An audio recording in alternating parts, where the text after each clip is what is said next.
Assalamualaikum warahmatullahi wabarakatuh. Apa kabar teman-teman hari ini? Mudah-mudahan teman-teman selalu dalam keadaan sehat walafiat. Teman-teman, hari ini kita akan mempelajari PAI bab 8 tentang makna sholat sebagai wujud dari pemahaman surat Al-Kautsar. Sebelum kita memulai pelajaran hari ini, mari kita membaca doa terlebih dahulu. Bismillahirrahmanirrahim. Rabbi zidni ilma. Ya Allah, tambahilah ilmuku. Warzuqni fahma. Dan bertinggikanlah kecerdasanku. Amin ya robbal alamin.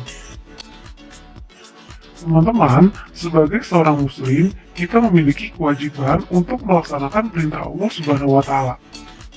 Salah satunya yaitu sholat fardu. Bacaan dan gerakan sholat fardu harus dipelajari dengan baik dan benar. Selain itu, sholat yang kita kerjakan harus dengan ikhlas karena Allah Subhanahu wa Ta'ala.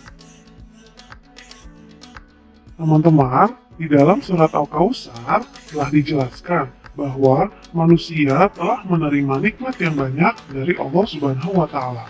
Di antaranya, nikmat itu adalah nikmat iman, nikmat Islam, serta nikmat rezeki. Bagaimana cara mensyukuri nikmat Allah? Cara mensyukurinya yaitu dengan cara menjalankan perintah Allah Subhanahu wa Ta'ala dan menjauhi larangannya. Teman-teman, selanjutnya kita akan membahas tentang makna sholat sebagai wujud dari pemahaman surat Al-Kautsar. Teman-teman tahu tidak apa hakikat makna sholat? Hakikat makna sholat adalah seseorang yang menjalankan perintah Allah Subhanahu wa Ta'ala dan menjauhi larangannya, penuh ketaatan, serta ikhlas dalam setiap rencana dan aktivitas yang dilakukannya. Dalam sebuah tuntunan disebutkan, jadikanlah sholatmu itu ikhlas karena Allah dan sembelihlah hewan kurbanmu itu juga ikhlas karena Allah. Jadi, teman-teman, jika teman-teman melakukan segala sesuatunya ikhlas karena Allah, maka teman-teman tidak akan segan-segan memberi atau mengorbankan apa saja yang kita miliki untuk kepentingan agama. Teman-teman, tahukah kalian mengapa perintah sholat selalu diawali dengan kata akimu atau dirikanlah? Karena pada hakikatnya, melaksanakan sholat harus dengan baik dan sempurna sesuai dengan syarat, rukun, dan sunnahnya. Dengan kata lain, kecelakaan akan menimpa seseorang yang lalai dalam menjalankan ibadah sholat.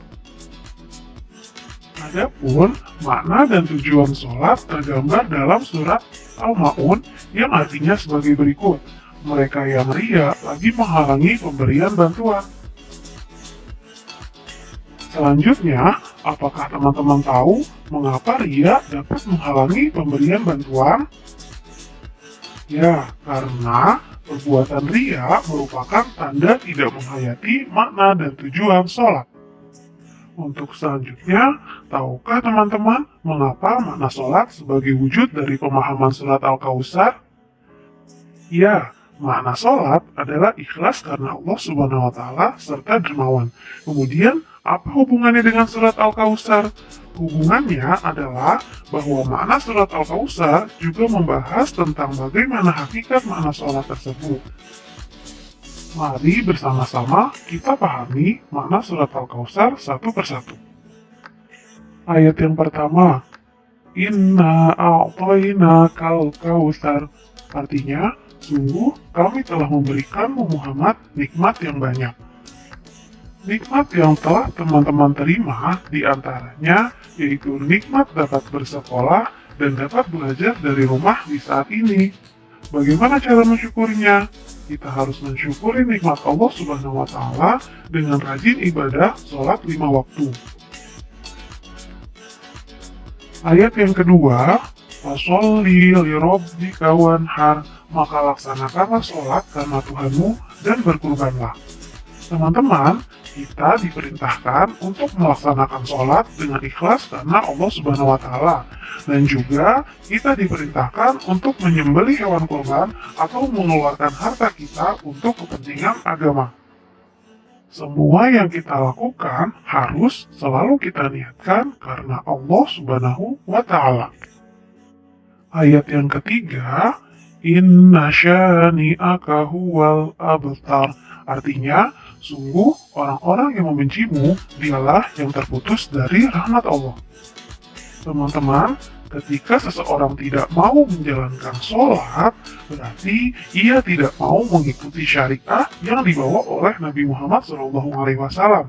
Dengan artian, orang tersebut terputus dari rahmat Allah Subhanahu wa Ta'ala. Teman-teman, agar sholat kita menjadi sah dan sempurna, kita harus melaksanakan tata cara sholat yang baik dan benar, yaitu memenuhi syarat sholat, rukun sholat, dan sunnah sholat.